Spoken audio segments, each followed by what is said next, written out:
மக்கள் மரசனைகளுக்கு வணக்கம். ஸ்ரீமாவு இந்து கல்லூரியில் ஒரு பெண்ணுக்கு நடந்த அநீதி பற்றி தான் பார்க்க போறோம். இலங்கையில் உள்ள ஒட்டுமொத்த ஆக்களும் இந்த மாணவியை தேடிக்கொண்டிருக்கின்ற காரணம் என்ன அப்படின்றத நாங்க விரிவா பார்க்கலாம். என்ன அப்படின்னு பார்த்தோம்னா, இந்த பெண்ணுக்கு நடந்த அநீதியை தான் நாங்க பார்க்க போறோம். இந்த காணொளி மூலம் நீங்க தெரிந்து கொள்ளலாம். Good evening everyone, dear chief guests, madam principal, my dear teachers and all the parents present here.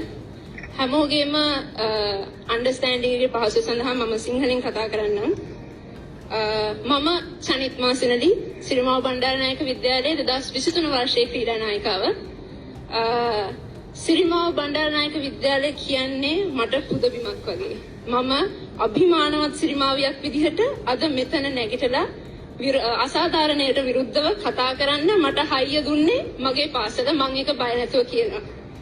இந்த காணொளியில் நீங்கள் பார்த்துருப்பீங்க என்ன பிரச்சனை அப்படின்ட்டு.